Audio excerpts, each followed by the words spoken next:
I've been fascinated by Gustav's relationship with science for a long time, and have been therefore intrigued by the last two extremely well-researched papers.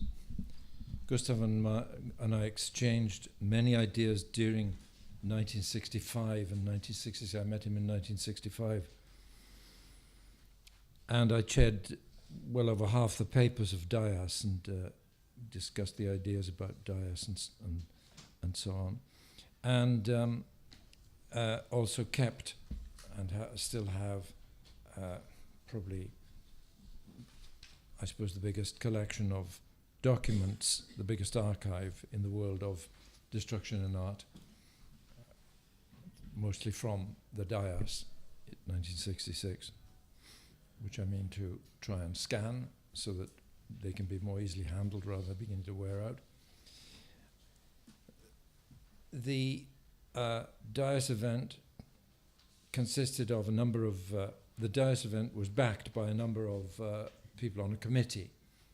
It was a committee which couldn't meet that often and they couldn't all come together. But the committee was Wolf Fostel, Enrico Bai, Mario Amaya, Frank Popper, Bob Cobbing, Dom Sylvester Uedad, Roy Ascott, Jim Haynes, Barry Miles, John Sharkey, and me. I think the people who were very important on the committee were Mario Amaya, Don Sylvester Uedad, and John Sharkey, and I think I did my best to keep things going as well, with Gustav as honorary member. Mario Maya was the editor of Art and Artists and was planning an August 1966 issue on the subject of destruction, an issue which itself was going to physically disintegrate. It was published, it did appear, but it didn't disintegrate, unfortunately. But it was Mario who drew Gustav's attention to a book by Al Hansen, providing Gustav with a number of names of people to invite to the symposium. Al Hansen was noted to be noted to speak at 3 p.m. on Sunday the 11th with the title of his book, and on that book, a primer of happenings in time, space and art. I was going to bring it, I couldn't find it. Al Hansen's primer was one of the first publications on performance art and happenings in New York and listed the names of those artists. John Sharkey designed, I believe, that rather interesting and beautiful poster. That's a picture of me in extreme youth with Gustav. Gustav has never seemed to change his appearance from the time I first met him over 50 years ago to when he died. After the idea of the symposium in Gustav's head was that scientists, writers, all kinds of people would combine and discuss the idea of destruction in art and society, and people would carry out performances. But he was very disappointed. He said that there was a lack of interest from scientists. But I didn't think it was too bad, actually. There were some quite interesting scientists present.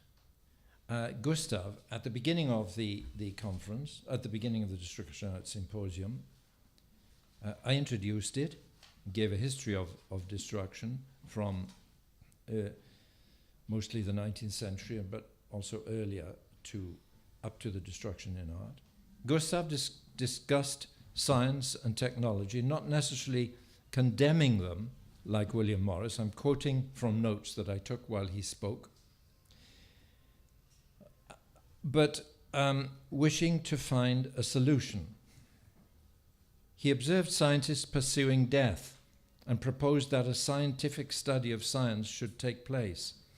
The idea that science will save us is a delusion, money being the great good or God, I couldn't tell which. The development of science from cave fire to atomic bomb, he said, is not related to the development of nature. A comparison with Africa is relatively difficult. He went on to say other things which I haven't put entirely into prose because I haven't decided how to decipher them. What new development, he asked. Some of his utterances. Free to be enslaved or to decide. Kill or be killed. And Gustav's relationship with science and technology was very interesting. It's like the history of technology and science. It was positive when the whole thing started after the Industrial Revolution. People got paintings and prints of gentlemen standing outside factories that looked like country houses. Then, of course, later on with people like John Martin, you saw the hellish appearance of science. And Gustav seemed to have a touch of both. He actually said to me, more than once, scientists should be killed. Kill or be killed, he said in this talk. But I mean, I think if someone had given Gustav a revolver and said there's a scientist, would you kill him? Gustav would say something like, would you mind putting the revolver back in the drawer, please? I don't know. Man must be kept free, he said. Man is not free to express himself. Einstein is responsible for the bomb, but not creating new values. Neglect the values, but live them. Scientists are driven towards explosions. Scientists are minor in comparison, presumably, with artists. Scientists increase radiation and environment, and so on. There was, at that particular time, there were a number of writers. I'll try and go through this quickly. I don't want to give you a lecture on the history of attacks on science, but one of them was Stephen Dutch, which you may know, natural and applied scientists, University of Wisconsin. He said he was the big anti-scientist of the 1960s and 70s, expressed by writers, by other writers also, including Charles Reich, Louis Mumford, Jacques Ellul, Theodore Rorschach. And Stephen Dutch gave 9 points in opposition to the attitudes of science and technology. Number 1, science and technology are out of control. 2, science and technology force workers into a degraded and monotonous jobs. 3, technology forces people to consume unnecessary goods and services. 4, science and technology place decisions making in the hands of technocratic elite. 5, scientists and technologists cut man off from the natural world. 6, science and technology make man superficial. 7, technology creates worse problems than it solves. 8, science and technology restrict freedom. 9, the scientific world view robs the world of mystery and beauty. I won't go through all these, but Jacques Barzin, Science, the Glorious Entertainment, later on in 1964, said, science, a faith as fanatical as any history, and he warned against the use of scientific thought to suppress considerations of meaning as integral to human existence. While many scientists and skeptics, he said, point out cognitive biases that may permeate common sense thinking and cause allegorical conclusions. The same biases are much less likely to be examined with the scientific community. Interesting point. You know, scientists have the strength to commit moral high ground to criticize other people who believe in what they think is fanciful things, but you can't really be in a position to criticize them so much. Well, some of these guys certainly did. Paul Feyerabend was another interesting one. He described in a democratic society, science should be equal to other ideologies of social institutions such as religion and education or magic and mythology. Dominance of science was socially authoritarian and unjustified, and so on. I won't go on. The zoologist Peter Kropotkin thought that the Darwinian theory of evolution overstressed a painful, we must struggle to survive way of life, which was a big influence on the capitalist attitude, and so on, and so on. A number of very interesting people. Frank Molina, of course, the designer of who sadly died in 1981 on his way to a conference where I was about to read a paper, and he was born in 1912. He began to study rocket research in 1935 as a graduate student, and designed and built the WAC Caporal rocket, and launched it in, I think, in 1954. And then, of course, Joseph Burke read a paper at the conference. Now, these other people I mentioned did not read papers at the conference. I don't want to, I'm jumping back and forth a bit. But this particular person, Dr. Joseph Burke, who is still alive and kicking in London, born in 1935, so he's quite old, read his paper, Man as Self-Destroying Art. He had worked with R.D. Laing, who'd helped begin an anti-psychiatry movement against the orthodoxy at the time. And he described disease as beautiful. He described all kinds of diseases, like certain skin diseases, which produce patterns on the skin, and the colors, the brilliant colors of some of the most horrific diseases. Anyway, interesting to listen to. And of course, there were many speakers who I think Gustav needn't have worried that there weren't enough scientists, because there was a lot of cross research. Gustav's consistency, and also his opposition to superficial flamboyance and display, seems to me illuminated by his observation later about what a spiritual Orthodox Jewish family and upbringing he had come from, which accounts for his genuine, deeply rooted and serious concerns for the kind of spirituality which he derived from that background.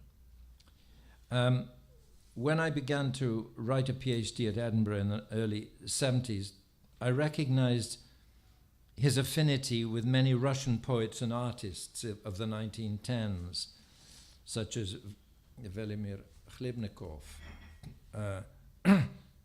even possibly something of the appearance of Khlebnikov. And again, in saying briefly here what Khlebnikov did would take a long time, but he, could we say, Victory Over the Sun, he wrote the play which Malevich designed the set for, and contributed to it together with other writers, poets. He invented an abstract poetry which was akin to Malevich's invention of the black square. And these were art going to the extreme in 1913 on 14 and 15. And he seemed to have something in common with that intense attitude. Russian artists of that period had also engaged in paper architecture, architectural ideas that were not realized concretely. This was as extreme as art could go, and the same could be said of destruction in art in 1966. The opposition to system, which had developed consumerism in weapons of war and mechanization of peacetime as well, applied and manifested in many, including art, some of the movements of the 60s and 70s, including American series, the series of the rapid series of one movement after another that cropped up after the Second World War. Of course, we know now, and indeed, it was sort of a little bit apparent then that this was a strong American investment in London and other European cities by the CIA, as we have read about since then, and which has been analyzed. Now, the destruction, after the destruction in art, there were a number of performances. After the actual symposium, there were a number of performances done in a free school playground. And I have several films of performances. I'd like to show you one or two of the ones I did. This was actually a prelude done in Edinburgh to the Dire Symposium, which involved explosives in various objects. There was an anatomical figure which is on the left. I don't know if this works with pointers. No, it doesn't. On the left, you could see that long piece, which was a typical anatomical drawing of a male figure, with organs covered with various bags, each of which exploded, issuing different colored materials and things.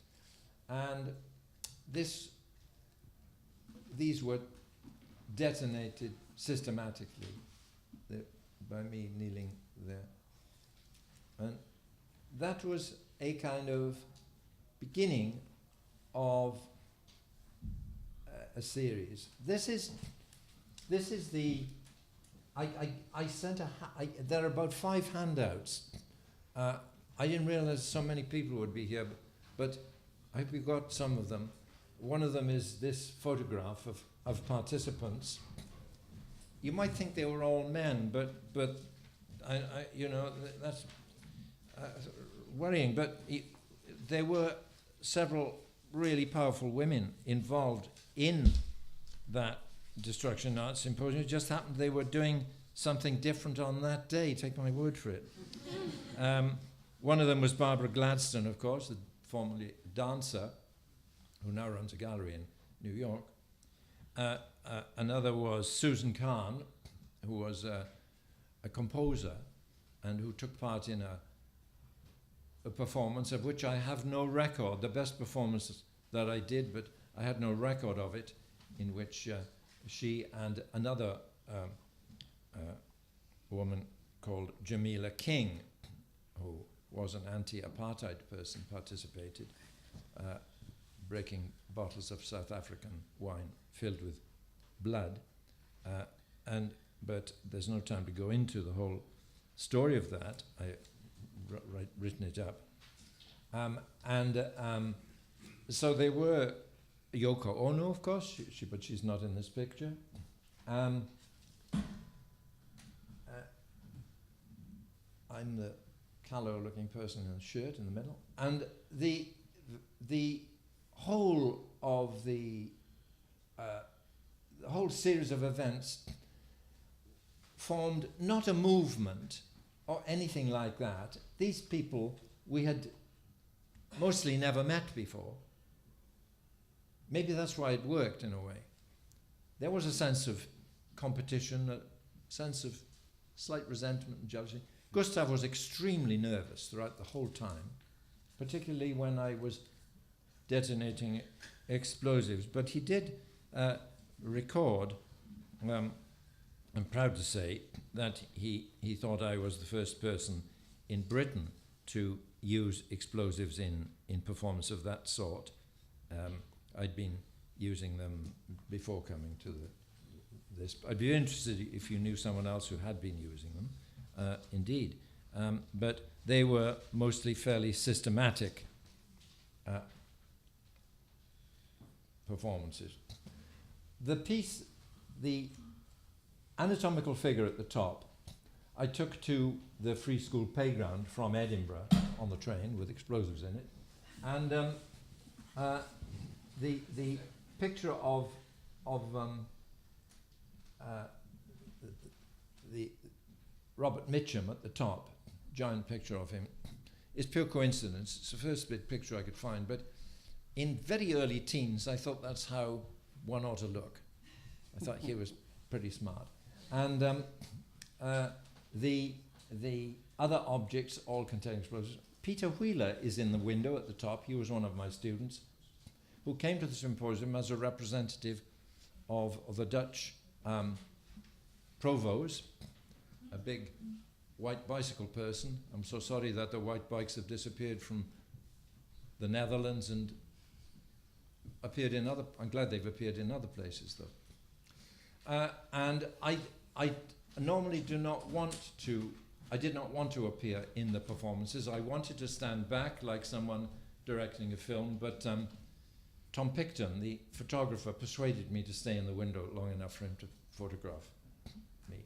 Anyway, and this is a view of the explosions going off in that derelict house. And I did have a series of all the moments of that explosive event. Other things which were much more gentle, I am now lying on the ground and Yoko Ono drawing around me. She was a remarkable performer, much more gentle than anybody else really. And she, a few people would lie on the floor one after the other, and she drew around them, and then finally a dog lay in the place, and so she drew around that. You know, how could you be so lucky as to have a dog come along like that? It's amazing. Anyway, I continued to use explosive for some time in different places, including especially Edinburgh, where I then lived, though in fact I may as well have lived in London because I would stay with Peter Holliday, who had organized the Ravensbourne Symposium earlier in 1966. So I continued to do things in London and in Edinburgh. This is on a beach where it was a performance beginning in my flat. I prided myself on having no earthly possessions.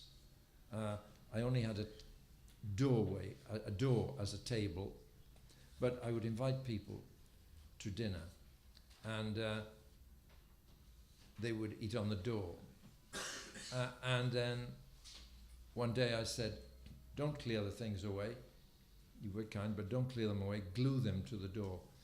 Well, one or two artists had already glued stuff to the door, and so this was something else, but it was eventually finding its way to the beach and blowing up.